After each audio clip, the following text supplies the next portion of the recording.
Welcome to Phenomenal Woman Discusses, Phenomenal Woman Book Club today. So Beth and I have been looking at Goddesses in Every Woman and Goddesses in Older Woman. And they're both written by Jean Shinoda Bolen, who is an American Jungian psychologist. This one, Every Woman, was published in 1984. And wait, this what? one, yeah, so 1984, reprinted in 2014. Okay, because I noticed the reprinted date. I did not notice the original date. Okay. So as we'll get into that, because as I was reading stuff, and then Goddesses in Older Woman, she first published in 2000. And the reason that's important for both of them, and she wrote this, so she does talk a bit about lifetime development in relation to the goddesses in here, but when she herself had experienced menopause and was in that phase, she went, actually, this is different. The archetypes are showing up differently. And that's why she wrote this. Yeah. So starting with this one, Every Woman, you've managed to flip through it? I flipped through it. Yeah, I haven't read it, Read it. Cover to cover. Yeah. So what, in the flipping through, what stood out for you? Well, I read Women Who Run with Wolves probably 30 years ago, 25 years ago. I don't remember, a good long time ago. Okay. So when you're about 3. Yes, absolutely. And I have to say, because I didn't have the depth of knowledge of archetypes and of even myths and legends, and how we use them to shape our growth, our understanding, and everything, I don't think I got the full appreciation of Women Who Run with Wolves at the time. I've actually reordered the book now, and I'm waiting for it to arrive. Yes, it's on my desk over there. Because I sat there and I was like, wait a minute. I might have missed the whole point of the book, And so when I got into this, I'm like, oh my gosh, there's so much richness and depth in our myths. And it's really funny because one of the things that for me shapes how I look at myths and legends is, gosh, I can't remember the name of the author, but it's reading the Bible again for the first time. And one of the things he says about the Bible is, I want you to understand that all of the Bible is true, not as historical fact, but rather as the stories we tell to try to explain a deeper truth. Okay, yeah. Okay, and so he said, if we could read the Bible again and say, rather than trying to see this as historical accuracy and literal facts, how would you understand it again? And that changed the whole way I looked at the Bible as well as every other story. Mm-hmm. And so when I come to this, and I'm only just now diving into archetypes, of course, you and I've talked, I'm diving into Caroline Myss and all of her work with archetypes. And then diving into this, and I was like, oh my goodness, this is the same, but so different. Yeah. So one of the things I think we need to share with people who haven't yet read it is what Jean does in this book is she uses, when she says goddesses, what she's talking about are the Greek/Roman exactly goddesses. So she goes Artemis, Aphrodite, Hera, Athena, all of them. Yeah. And so for me, one of the things I'm finding challenging reading some of this is, and why it mattered to me about when she'd published it. Right. Yeah. The reason, so I find myself more drawn to goddesses from cultures which are not so patriarchal. Yeah, so I would have been interested if she'd included, for example, the goddess Ayahuasca. Yeah. Okay. Who, now is well known, but 84 would have been unknown. Exactly. I would have loved it if she had included the Hawaiian goddess that shows up in Moana. I'm trying to remember her name. Yeah, I know who you mean, but name doesn't ring for me. Name escapes me. Okay. Yeah. So what was interesting was in here, she does broaden it to other cultures. Okay. So she does revisit the goddesses in here and say, okay, well, how do they show up in Older Woman? But she also, so people like Kali, so goddesses like Kali, and other various ones from around the world, she uses them as archetypes to show certain things.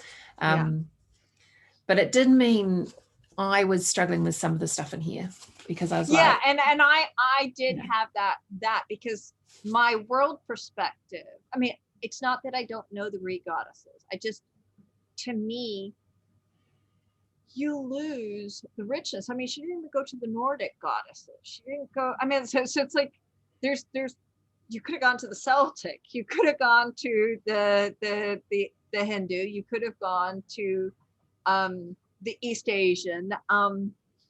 There is a richness and plethora. But that is stuff that we're knowing now. I mean, like if you look at some of, I'm trying to remember, I think it's Colette Baron Reed has a set of oracle cards of goddesses. And it's a much wider, but you know, once again, it's what are we seeing? And that's the last maybe 10 years as opposed to 1984. Yeah. But it's also, but there's still so much power in here from the point of view of helping us understand ourselves as women because they're archetypes, right? And it's so I mean, like even the goddesses you know, are the independent, self-sufficient. So for me, this is where it's interesting, right? So she had the seven goddesses of Greek / Roman mythology. But she then split them into 3 groups. So she had the virgins, did she call them the vulnerable? Yeah, the virgins, the vulnerable, and the alchemical, the transformative. Yeah. And I have to admit, I most resonated with the transformative. Yeah, with Aphrodite. So what she had, there are 3 who are virgin, 3 who are vulnerable, and 1 who is the alchemical. So the virgin ones, as far as I remember, are Diana, Athena, and Hestia. Is that right? Artemis, but that's Diana. Well, Artemis, which is Diana. Yeah, exactly. Now, what I found really interesting in this, so for her, the vulnerable are, now how does she define vulnerable? Okay, wait, I'm just there. Okay, the vulnerable goddesses represent the traditional roles of wife, mother, and daughter. They're relationship oriented. That's the one, yeah. So it's all about relating. Exactly. And they reflect our need for bonding, for relationship. Yeah, and how we show up in those relationships. Yeah. But what I found interesting was if before I'd read this and someone was talking about virgin goddesses, I was like, well, that don't apply to me because, you know, I haven't been a virgin for ages. But that's not actually. But that's not what she's talking about. That's not what she's talking about. She's talking about the virgin goddesses are the ones that are autonomous. They're independent. They, what is personally meaningful? That they stand. So she says here, where's it gone? A woman who is virgin, one in herself, does what she does, not because of any desire to please, not to be liked or to be approved, even by herself. Not because of any desire to gain power over another, to catch his interest or love, but because what she does is true. Her actions may indeed be unconventional. She may have to say no when it would be easier, as well as more adapted, conventionally speaking, to say yes. But as virgin, she is not influenced by the considerations that make the non-virgin woman, whether married or not, trim her sails and adapt herself to expediency. And I was like, okay, interesting. Because then I could totally relate to her. Yeah. And I do have trouble relating more with the vulnerable ones, as much as I am mother and daughter. Yeah. Okay. I still struggled with some of that. Yeah, same. And I'm not a Okay. mother. So but yeah. So yeah, and you know, so you had something else you wanted to talk about apart from time at which it was written. Well, it was the difficulty of the patriarchy. So okay, yes, exactly. Because yes. And also in 1984, a lot of what she talks about here is the relationship, how these archetypes show up in relationship to a male, and the basis that if you are single, then highly likely you're looking for a relationship, and that relationship is highly likely to be with a male. There was nothing in there that talked about relating from the point of view of other forms of intimate relationships. Yes. And that's when I went, well, when was this written? Because that will make sense. Yes, exactly. And that just really, I mean, I would love to see this book rewritten in, 2020 version or the 2018 version of it. I think that I would find it a lot richer and a lot more relatable. Yeah. Because it's 35 years since this was written, right? Yeah. And it doesn't matter what book you read, you've got to take into account context. Yeah. And that's something that, like even when I read something like Napoleon Hill, who's written 1930s, 1940s sort of thing, you've got to take into account context. Yeah, where was that person when they were writing it? What was the culture they were in, exactly. et cetera. Yeah, and yet there was so much in here that was deep. I mean, the great goddess is creator and destroyer of life. Yeah. And one of the things that I'm sitting here with is I know mother as nurturer, but mother is also chaos. Okay. that okay. I want you to think, I mean, if we think about this as Earth, okay? Yeah. She gives you little warnings, a tiny little landslide of do not keep chipping away at this hill. Tiny little landslides happening. You keep chipping away at the hill, she sends the whole damn mountain down on top of you. Yeah. Okay? And then you're going, what on earth happened? Yeah. Chaos. Yeah. That's what happened. Things got out of balance. And because it was out of balance, balance is brought back in. It feels like chaos. But if you've ever seen anywhere where there's been a landslide and you come back 2 or 3 years later, it is lush and green all over again. Yeah. Yeah. But then so give me an example of how that would show up as mother. For me, as women, I think we're relegated in patriarchal society, if you want to say that, in the way things are. We are encouraged to be the nurturer. When we go into chaos, we're called crazy. Mm. When we sit there and say, no, these are my boundaries, and you damn well respect them, she's crazy. The moment we start going into the chaos of there will be balance, we're crazy.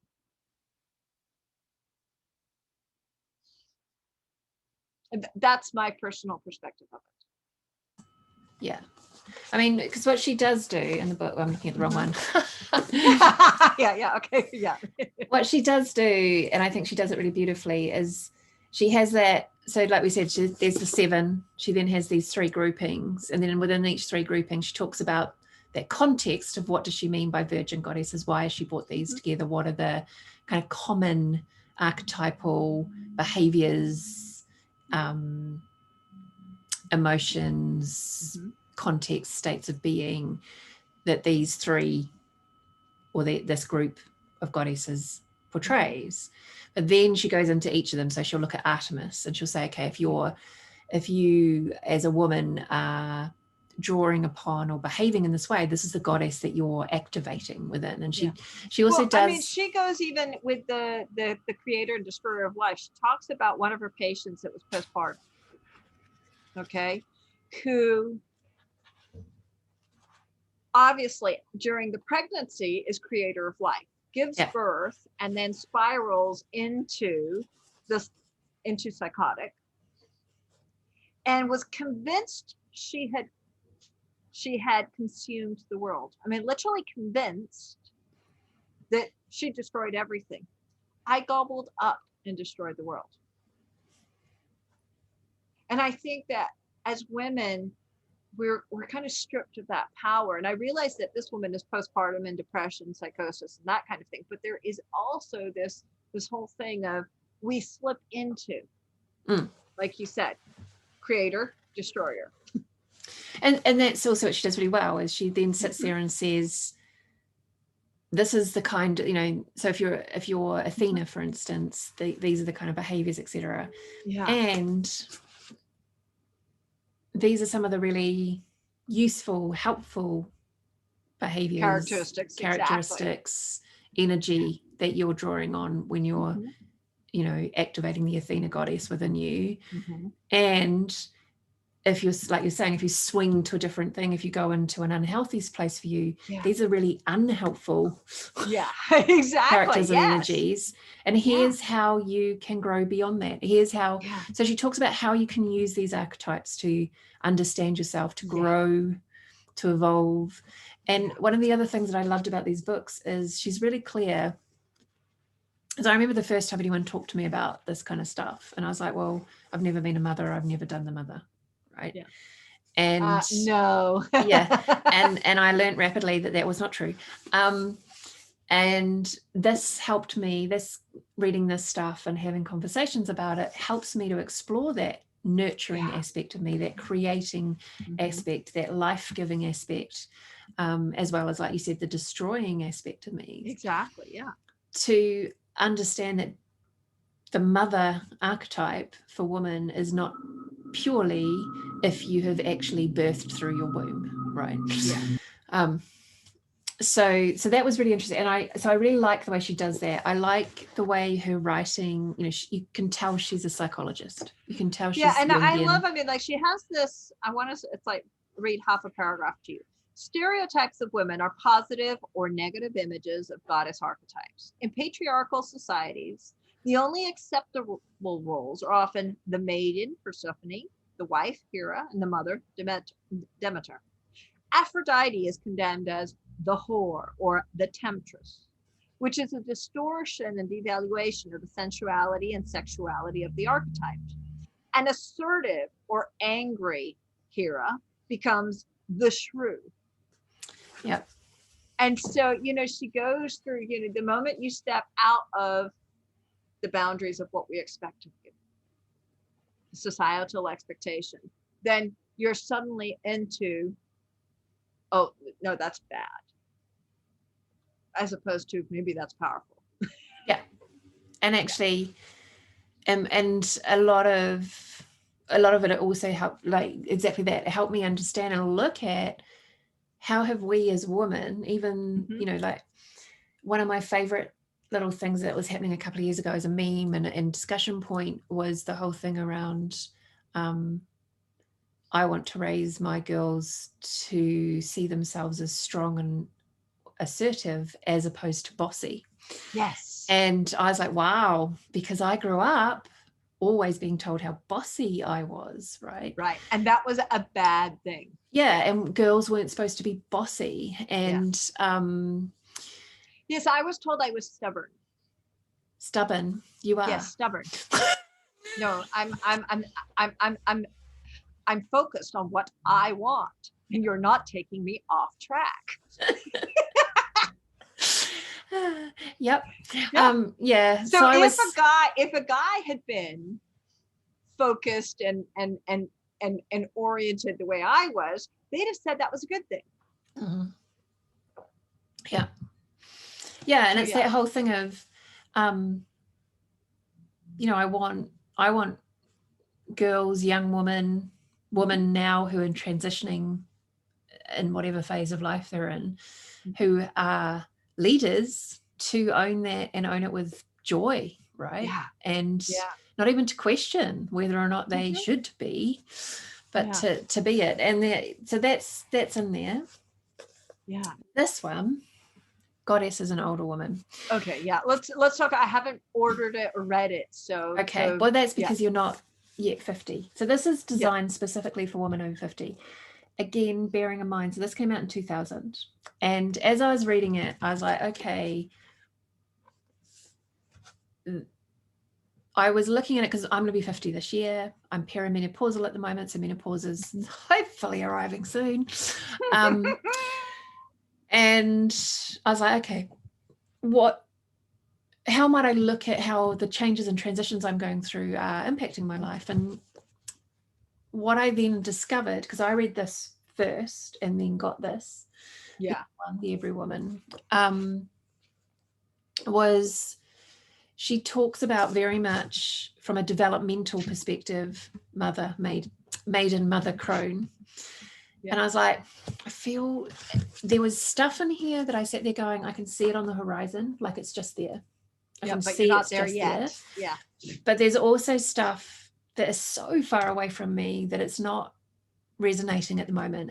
I can see it in my future, but it's not resonating now. Whereas some of the horizon stuff, I'm like, okay, this is why I'm reading this, because I want to understand where I might, what I might be experiencing.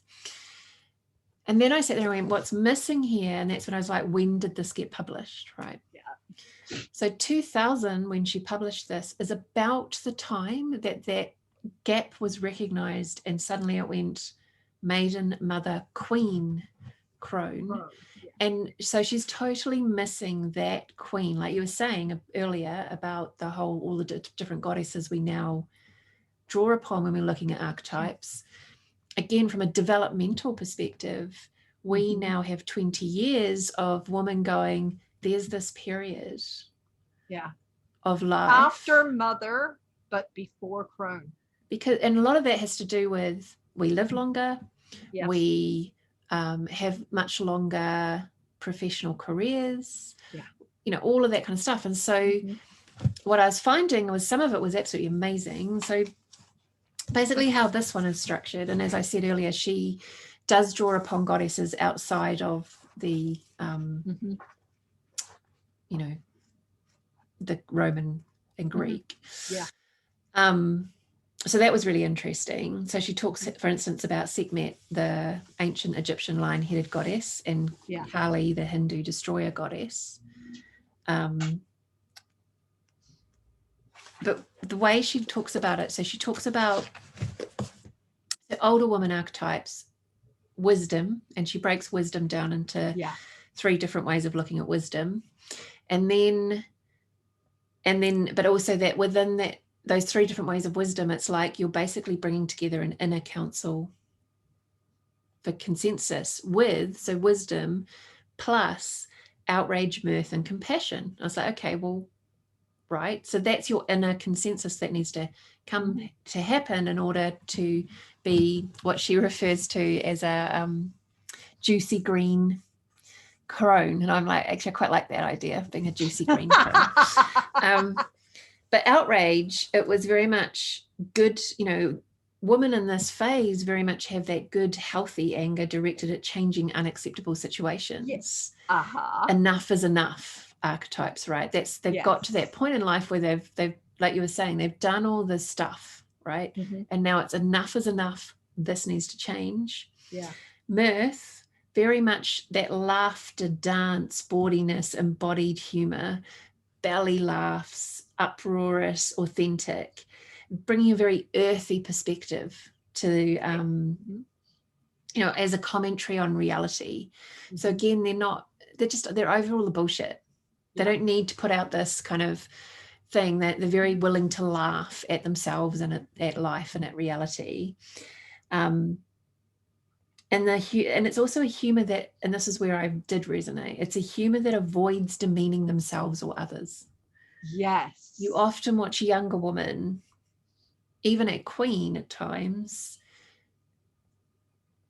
humor is still often self-deprecating. Yes. And or is still about mocking someone else because then you're seen as better, even if that's not a conscious thing. Yeah. So in that one, she draws, so outrage was, she looked at Sekhmet and Kali. Mirth, she looked at Uzumi, who's a Japanese goddess. Okay. And Balbo, who is Greek, but she's a Greek maidservant who doesn't really show up a lot. Okay. But had that very, she was very much the earthy humor, the, you know, showing you her bottom and things. And compassion was very much, again, at that stage, women are very much, compassion is a huge part because they themselves have lived and experienced life. They know what it is to stand with you and be compassionate in your journey because they have already journeyed. And so that's where she looks at Kuan Yin. She looks, who's Chinese, Kanon, who's another Japanese one, and Tara, who's Tibetan. Right. So she is expanding, and she does say in other places, you know, she talks about, like you were saying, the Norwegians and the Celtic, and she said, I could have talked about, but this is who I've chosen and why. And then she says, a wise woman crone has the wisdom to hold within herself opposing qualities. So she is both outraged and compassionate, fierce and tender, spiritual and bawdy, solitude and activist, whole and interdependent. So she's unique and authentic with many facets and an integrity that holds them all together. And I was like, wow, I can't wait to be there. So I found this one really, I resonated more with this than I did with stuff I was reading in the Everywoman. And I think it's because of the difference in timing too. Yeah, for sure. Yeah, like she had also, I mean, I think that if she went back and rewrote in 2000 even, the Goddesses and Everyday Women, if she'd revisited it, she might have changed it. Yeah. But definitely with something like 2010, 2015, it would have changed dramatically. Yeah. And if she was to write it now, like you're saying, if she was to say, okay, let's look at Goddesses in Every Woman and look at archetypes. So we're looking globally, and particularly if we could look at archetypes of goddess in a matriarchal society or a balanced society, then that would have had different connotations and different languaging and different mythology around those women. And I did appreciate one of the things that she does say in the Every Woman about Freud versus Jung, for example. Okay. Where she mentions that Freud sees women as either damaged or as trying to pretend to be men or really anxious to have a penis. Right. Okay. Jung, on the other hand, is like, no, don't think so, but still sees them as helpers, not as full, not a standalone. And so one of her things in writing this book, The Goddesses in Every Woman, was like, no, screw that. We are just as creative as men. It might show up in different ways, but it's not any less so. It's not as their helper, not as their, I can't remember the word she uses, but, you know, it's not the lesser than. Yeah. I mean, one of the things I found interesting when I was looking at the Roman and Greek stuff was, despite how patriarchal those societies were, and we often don't understand how patriarchal Roman and Greek cultures in those times were. So we're talking pre-Christian, right? So this is BC. Women in certain levels of society, and they were incredibly hierarchical societies as well. Certain levels of society, women had their own half of the house. Right. They were shut away. Like we currently in the Western world look at some of the particularly Middle Eastern cultures and go, how can you treat women like that? Well, I'm sorry, but our heritage from the point of view of Western society's development also very strongly had that kind of cultural behaviors. Yeah. So we can't really be pointing fingers. Yeah. So, I mean, but the goddesses, what I found interesting was that within the goddesses that they had, they recognize the independence, the leadership, the hunter. Yeah. You know, the wild woman, if you like. Exactly. Which is interesting given how their actual society structured themselves, but also the fact that, so you had the Vestal Virgins, right, in Rome. Right. And they were very much venerated. Yeah. And yet we've got a culture that venerates marriage. Yeah. Between a man and a woman. Yeah. So what were you going to say? So coming back to Jung, he tended to see women as they served or related to men rather than having independent needs of their own. Okay. So a man brings forth his work as a complete creation out of his inner feminine nature. And the inner masculine side of a woman brings forth creative seeds which have the power to fertilize the feminine side of the man. But it's always kind of like that the woman is the helpmate. They were assistants in the man's creative process as opposed to completely independent. So when she presents goddesses and every woman, it is a challenge to even that. It is as a, no, I'm going to give you 7 archetypes of women that will challenge this. Yeah. Okay. So that's where she was. That's where she's coming from. Yeah. Yeah. And like I say, I scanned the book. I haven't read it deeply. Yeah. And that one I've also only scanned. Yeah. I was trying to remember how she broke down wisdom, and I was wrong. It's 4. Okay. So the way she breaks down wisdom is practical and intellectual wisdom. Mm-hmm. And there she looks at metis. Mystical and spiritual, where she looks at Sophia. Mm-hmm. Intuitive and psychic, where she looks at Hecate. Mm-hmm. And meditative, and she goes back to Hestia. Yeah. And I was like, okay. So even the idea of looking at wisdom, because we often talk about being wise, right? And without really getting into, well, what are we talking? What is wisdom? How does wisdom show up? And so I found it really interesting the way she broke it into those 4 kind of aspects of wisdom, and that those need to be integrated, but also that each of us as women will find that some of those sit more comfortably with us, come more naturally to us. Yeah. And others we will need to grapple with, or we might not understand, or whatever. And that's also where these books were useful, was to recognize where I don't naturally just flow. Mm-hmm. So, yeah. But yes. So one of the things I found interesting, like she talks about rage. Okay. In relationship to the goddess Artemis, which is Diana. Okay. The huntress. The huntress. Okay. Mm-hmm. So she was angry at, I'm not sure what. She was a pissed off woman. Yep. She was pissed off. Okay. So she unleashed a boar on the countryside when she was offended. And it trampled the growing corn, the vines, and the olive trees were laid to waste. Flocks and herds were driven into wild confusion. It's a rampaging destruction. Okay, and her rage is surpassed only by that of Hera, which is the mother one. Mm-hmm. So Artemis is she's one of the virgins, isn't ones. She? Yeah, exactly. Whereas Hera is one of the vulnerable. Yeah. Okay. And Hera rages at the other woman, whereas Artemis is more likely angry at men or a man for treating her with disrespect or disrespecting something that she values. So mansplaining then. Right. It would be going at AWOL as there's no need to mansplain this to me. Yes. Mm. Yeah. Mm-hmm. Yeah.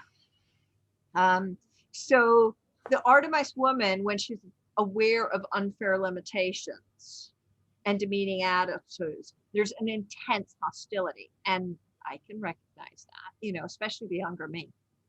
Mm-hmm. And it's not like the older wisdom of channeled anger. Yeah. That kind of the outrage that was talked about. The outrage that she talks about. This one is destructive force. Yeah.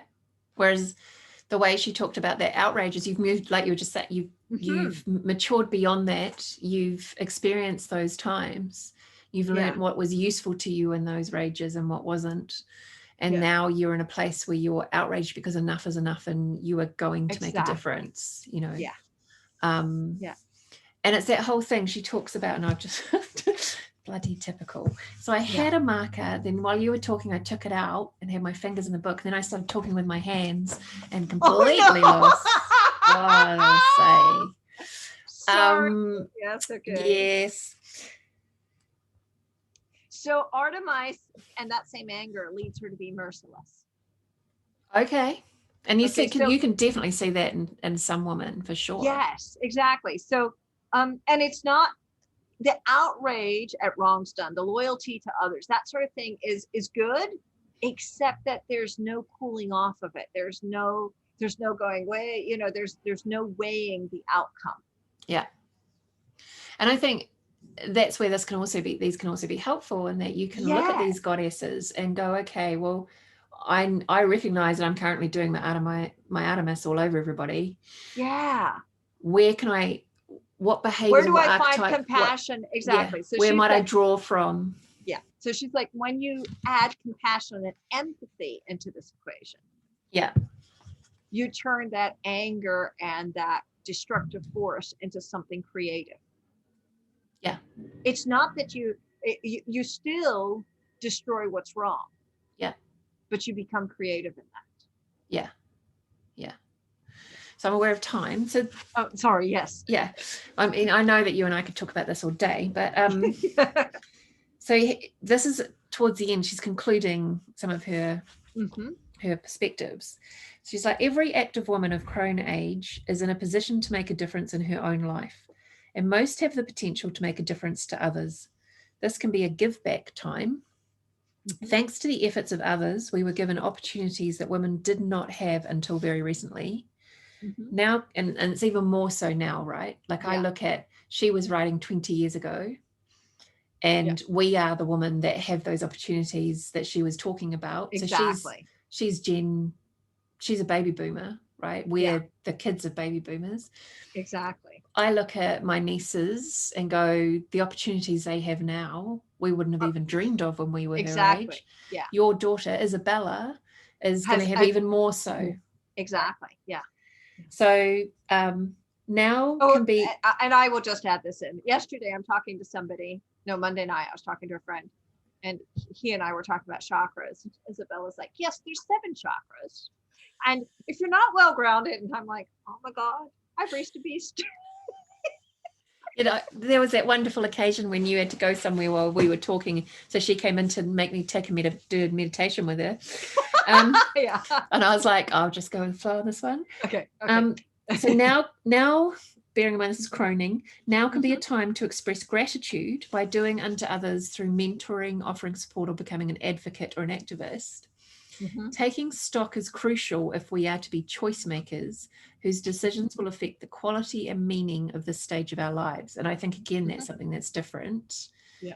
That we as women now have so much more choice about how we make that whole crone period, even queen and crone, so much more meaningful than they used to be when you were almost, you've done your bit, you've stopped mothering now, we're going to put you on a shelf. In my purse.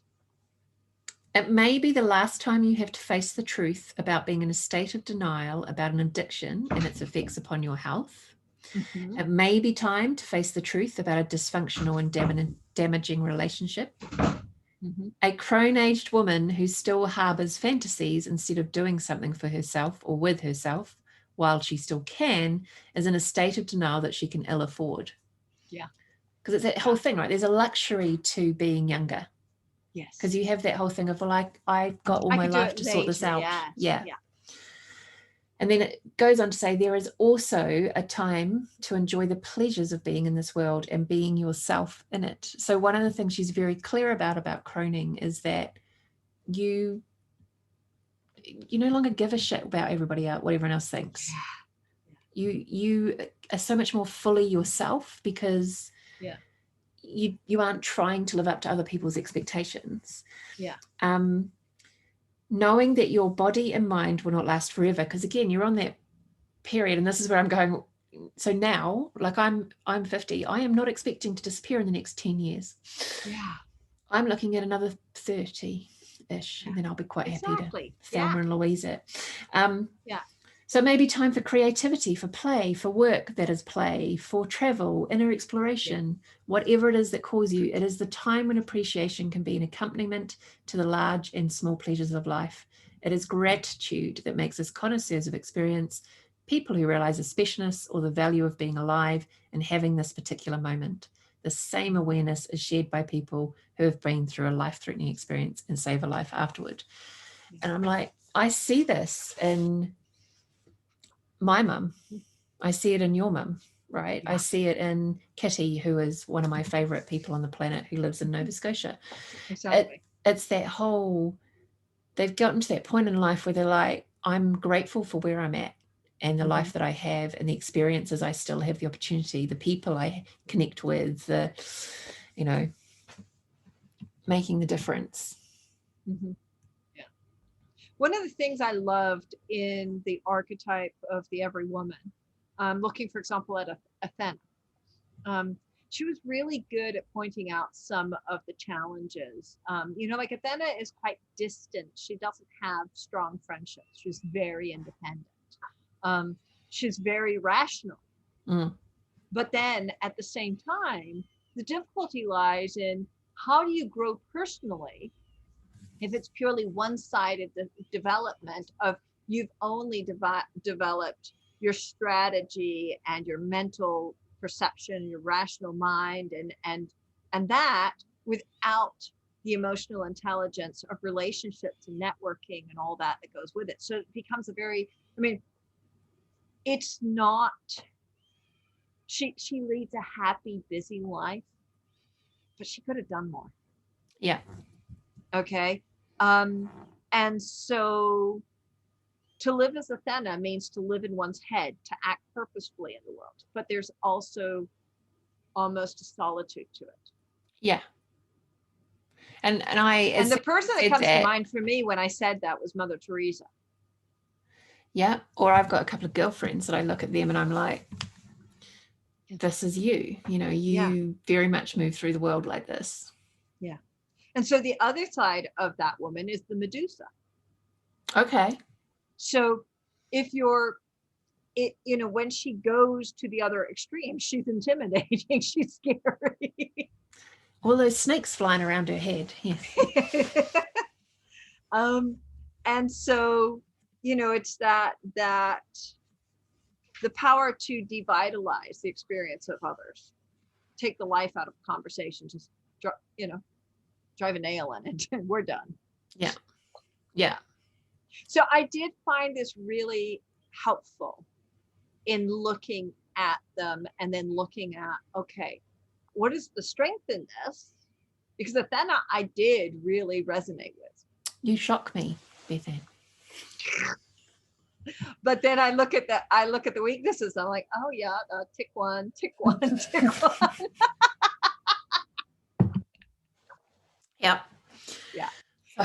So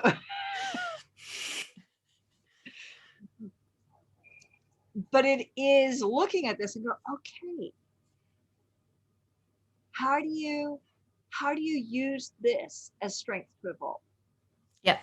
To be all that you can be as a woman, standing in your strengths and the power that comes with that, but accepting that there's weaknesses to that power. And how do you know, what's your support system? I mean, I know for me, having people like you in my life that bring me more back to center of, you're getting a little bit too far off in your head. You need to, you know, remember you have a heart. Yes. Yeah. And a gut. And it's even better when they're integrated. Exactly. The other thing I found in these books was she's also very clear, you know, you're not just one archetype. And even in a particular context, you may draw strongly upon one archetype, but that may be what shows up in the way that you show up in that particular context. But we have a number of these going at any one time. Mm-hmm. And we can very quickly draw upon or show up, we might be in a couple, say 10-minute period showing up as Athena, and then suddenly we slip into being Demeter, right? Mm-hmm. That it's that whole, we are complex people, and archetypes are useful to understand ourselves and to look at who we are and where our strengths are, that what comes naturally to us, what like you were saying, I read these and went, oh yeah, that I resonate with, I see myself there. Yeah. And then others I was going, not really. And then I went, but they are all present. And yeah. that's the challenge, is to recognize that they're all present in us. Yeah. And also that I can sit there and go, okay, well, I'm recognizing. So I recognize that the lover aspect of Aphrodite, at times I struggle with that, which people always find fascinating because I'm in a committed relationship. And I'm like, yeah, but it's that belief that we might hold as women around, like you were saying, that we've had thousands of years now, hundreds of thousands, well, not hundreds of years of women very much being denigrated if they so both put on a pedestal for their sexuality and sensuality, and denigrated for it, and neither of which are healthy relationships with sexuality and sensuality. And I think it's that I'm uncomfortable, and that's why I put that distance. And when I recognize that, I went, okay, how do I connect? Like you're saying, if we have all of these within us, how do I connect with the lover in a healthy way to bring that forth within me? So it's fun, and and I love that we now have access to such resources where women are doing what Jean said, and we need to look at women differently. And I love the fact that, because of what technology is today, we read something like this, we get together, we discuss it, but we can also look at, like what we both said, we've got Women Who Run with Wolves as another thing. I'm looking at Carolyn Myss and all that she's doing on archetypes. And now she admittedly is doing archetypes from not from the female perspective, but from female women and men. Mm-hmm. So it is she's looking at the entire the archetype and then saying, okay, for women, for men, this shows up this way or that way. But at the same time, it's been really fascinating for me to say, there's more to this. Mm. What happens if I put this lens on it? Yeah. So awesome. Well, thank you so much. And we do definitely recommend, and I'm going to have to find my very tidy desk right here. I definitely recommend reading it. It's just like, for me, it was eye-opening of what if we rewrote this today? Because like you, I'm a thinker of the what if, Which goddesses would we use as our, and what would we say about them? What are their weaknesses? To explore Queen, which of the goddesses would we draw upon to show different aspects of Queen? And that the movement as well from Queen into Crone, like, because she's very much using menopause as the time that you go from mother to crone. I'm like, well, now actually that's a perimenopause. Menopause is the shift from mother to queen. So at what point are you shifting from queen to crone? To crone, exactly. And for some women that will be menopause, but for other women that won't be. For sure. Right. Yes, let's write that book. Sandra can publish it.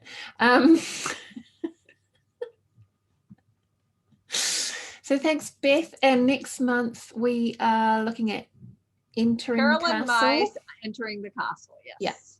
So I'm going to do a little spiel in the group about how we're doing book club. That it's about you getting the book and reading it before we have the call. Before we get a discussion. Exactly. Yes. As a novel idea. I will have read that one completely beforehand because I've already started it, so we're good. Yeah, well, it's on its way here. Amazon is flying it to me right now. Okay, good. So maybe we do Woman Runs with Wolves. What's it called? Yes, I would love us to do that one again. Yeah. Okay. Because like I said, I haven't read that one in 20 plus years. Yeah, so we could do it later in the year. Yeah. Okay, I'll put it in the list. Awesome. Thanks. All righty. Talk soon. Bye-bye. Bye.